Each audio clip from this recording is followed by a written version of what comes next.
যারা আছেন তাদেরই আমাদের বেশি বেশি করে ব্যাক করা উচিত। যারা নাই তাদের নিয়ে যদি আমরা আফসোস করতে থাকি তাহলে আসলে আমাদের ক্রিকেট এগোবে না।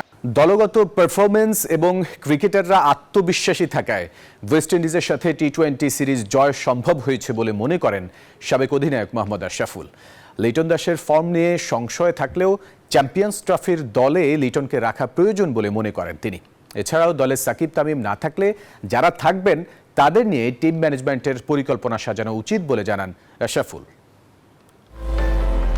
টেস্টে ড্র, ওয়ানডেতে হোয়াইট ওয়াশের হতাশা ভুলে 6 বছরের দীর্ঘ অপেক্ষার অবসান।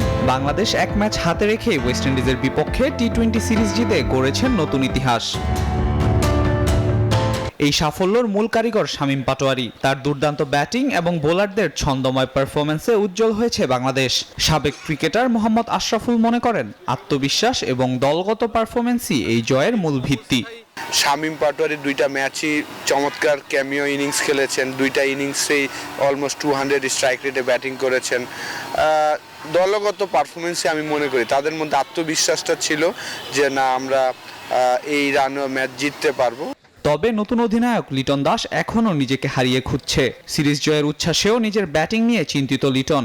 আইসিসি ইভেন্টে যদি আপনি আমাকে বলেন আমি লিটনের ফরে যাব, এই কারণে বাংলাদেশের হয়ে আইসিসি ইভেন্টগুলোতে সে কিন্তু সবসময় ভালো খেলে থাকে না।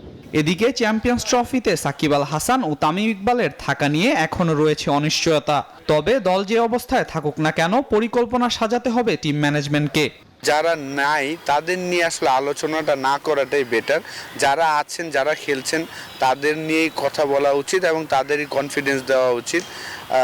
আপনার যারা আছেন তাদেরই আমাদের বেশি বেশি করে ব্যাক করা উচিত। যারা নাই তাদের নিয়ে যদি আমরা আফসোস করতে থাকি তাহলে আসলে আমাদের ক্রিকেট এগোবে না।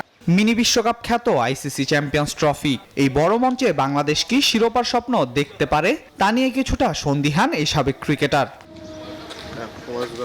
আল মাহমুদ ফাহিম, নিউজ 24, ঢাকা।